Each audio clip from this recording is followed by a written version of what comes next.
अमित शाह जी। मेरे साथ बोलिए भारत माता की। क्यों भाई, मंडला वालों की आवाज को क्या हो गया है? आगे आओ फगन सिंह। दुर्गावती के क्षेत्र की बहनें, ऐसी आवाज है क्या? भाई बताओ, मोदी जी को तीसरी बार प्रधानमंत्री बनाना है या नहीं बनाना है? 400 पार करनी है या नहीं करनी है? फग्गन सिंह को फिर से संसद में भेजना है या नहीं भेजना है? तो ऐसी आवाज नहीं चलेगी। दोनों हाथ उठाइए, सभी लोग, माताएं बहनें भी हाथ उठाएं। विजय के संकल्प की मुट्ठी बीचे, 29 के संकल्प की मुट्ठी बींच कर बोलिए भारत माता की, भारत माता की। जय श्री राम, जय जय श्री राम। मंच पर उपस्थित हमारे लोकप्रिय मुख्यमंत्री, भाई पीछे सिक्योरिटी वाले कॉरिडोर में आ जाने दो सभी कार्यकर्ताओं को, धूप में खड़े हैं। सभी जनता को कॉरिडोर में आ जाने दो, कुछ नहीं होता है। कॉरिडोर खुला कर दो, आगे तक आ जाने दो।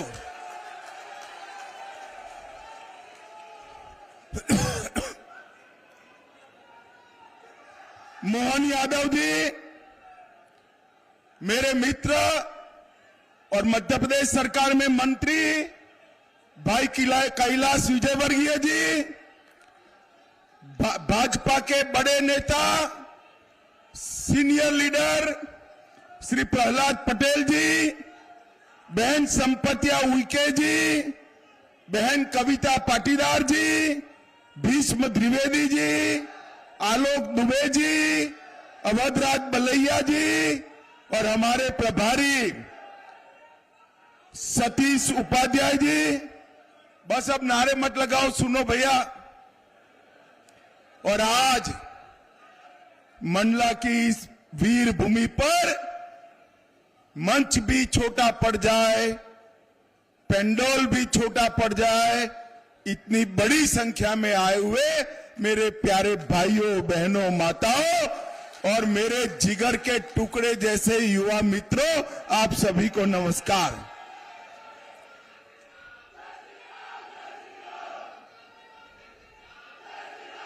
भाई और बहनों, बस हो गया भाई, सुनो सुनो, अब सुनो।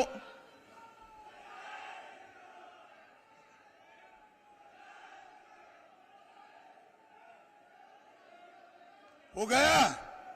बोलो भारत माता की। आज मैं यहां पर मंडला की ये वीर भूमि पर आया हूं, तब सबसे पहले रानी दुर्गावती के चरणों में इनकी स्मृति को प्रणाम कर कर मेरी बात की शुरुआत करता हूं। रानी दुर्गावती, रघुनाथ शाह, शंकर शाह, ये 3 नाम ऐसे हैं जिन्होंने अपने देश की आजादी के लिए अपने सर्वोच्च बलिदान देकर एक क्षेत्र को न केवल मध्य प्रदेश, पूरे भारत भर में सम्मान दिलाने का काम किया है।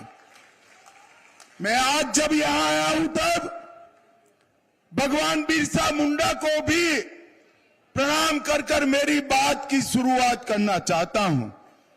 रानी अवंतीबाई, वीर उदय चंद्र जैन और ढेर सारे मध्य क्षेत्र के वीर जिन्होंने देश की आजादी के लिए सर्वोच्च बलिदान किया, वो सभी को मैं याद कर कर प्रणाम करता हूं।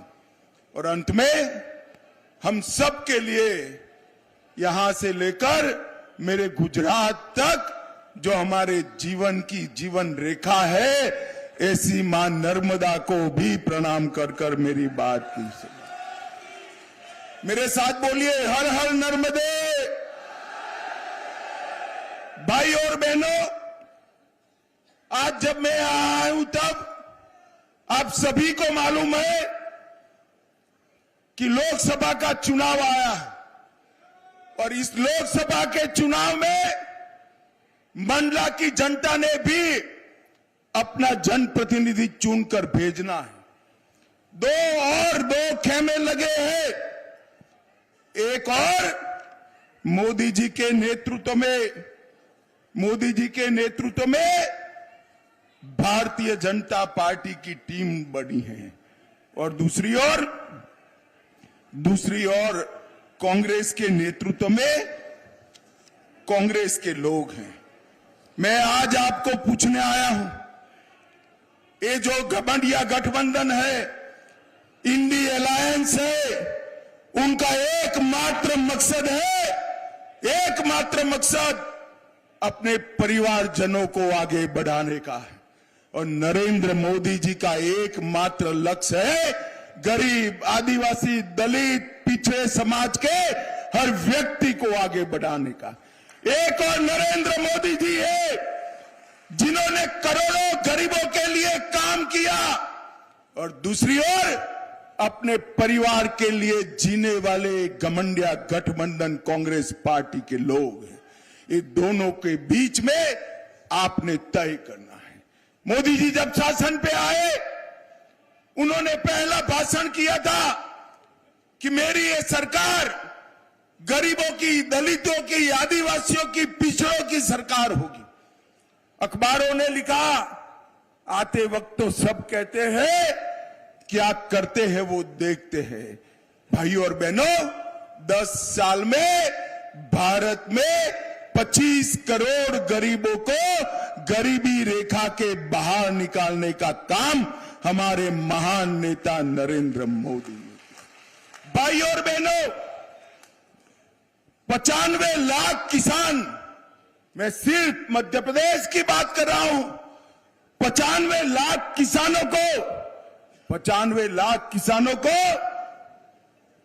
किसान सम्मान निधि का फायदा पहुंचा है। 70 लाख माताओं बहनों को घर में नल से जल पहुंचाया। आयुष्मान भारत, 4 करोड़ गरीबों को 5 लाख तक का पूरा स्वास्थ्य का खर्चा आज नरेंद्र मोदी सरकार दे रही है और 80 लाख घरों में शौचालय बनाकर बहनों को सम्मानित करने का काम किया। 88 लाख माताओं बहनों को घर में गैस का सिलेंडर देकर धुएं से मुक्त घर बनाने का काम नरेंद्र मोदी जी ने किया। 42 लाख गरीबों को आवास दिया और ढेर सारे गरीब कल्याण के काम करे। भाइयों और बहनों, आज पूरी दुनिया में जो भी जानता है कि इस देश के 70 करोड़ 80 करोड़ गरीबों को प्रति व्यक्ति प्रति माह 5 किलो अनाज मुफ्त में नरेंद्र मोदी जी दे रहे हैं, तब वो आश्चर्यचकित हो जाती है। मोदी जी ने गरीब कल्याण के लिए ढेर सारे काम किए हैं। भाइयों और बहनों, मैं जनजाति क्षेत्र से आया हूं। कांग्रेस ने इतने लंबे समय पर 55 साल तक देश पर शासन किया, जनजातियों के कल्याण के लिए, आदिवासियों के कल्याण के लिए कुछ नहीं किया। मैं पूछना चाहता हूं राहुल बाबा को, आपने कभी इस देश की राष्ट्रपति पद पर गरीब आदिवासी बेटे या बेटी को बिठाया क्या? नहीं बिठाया। मोदी जी आए, उड़ीसा की गरीब आदिवासी बहन द्रौपदी मुर्मू को महामहिम द्रौपदी मुर्मू बनाने का काम। भाई और बहनों, एक कांग्रेस पार्टी ने हमेशा आदिवासियों को छलने का काम किया है। अटल जी की सरकार थी, भाजपा सरकार थी, जनजाति कल्याण मंत्रालय बनाने का काम हमारे नेता और स्वर्गीय प्रधानमंत्री भारत रत्न अटल बिहारी वाजपेयी जी ने किया। नरेंद्र भाई ने बिरसा मुंडा जयंती पर आदिवासी गौरव दिन मनाने की शुरुआत की। ये मध्य प्रदेश भी राज्य है। शिवराज जी जब हमारे मुख्यमंत्री थे, अब मोहन जी आगे बढ़ा रहे हैं।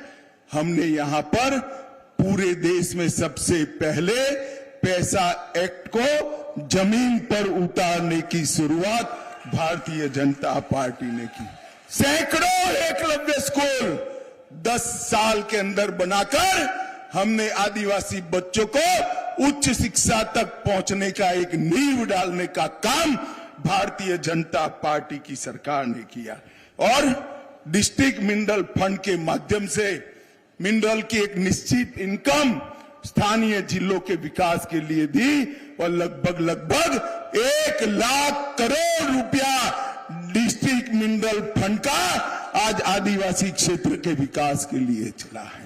ये कभी आदिवासी का काम नहीं करे। उन्होंने डिस्ट्रिक्ट मिनरल फंड की जगह डायनेस्टी मैनेजमेंट फंड किया। अपने परिवारवादियों को, परिवार वालों को आगे बढ़ाने का काम कर। नरेंद्र मोदी चाहते हैं कि ये देश आगे बढ़े, पर एक घमंडिया गठबंधन कांग्रेस वाले चाहते हैं उनके बेटे बेटी आगे बढ़े। कैसे लोग इकट्ठा हुए। ममता बनर्जी अपने बेटे को, भतीजे को मुख्यमंत्री बनाना चाहती। शरद पवार अपनी बेटी को मुख्यमंत्री बनाना चाहते हैं। स्टालिन अपने बेटे को मुख्यमंत्री बनाना चाहते हैं। सोनिया जी राहुल जी को प्रधानमंत्री बनाना चाहती है। मुझे बताओ भाई और बहनों, बेटे बेटी भतीजे भतीजी का जो चाहते हैं वो कभी आपका सोच सकते हैं क्या? जरा जोर से बोलो, सोच सकते हैं क्या?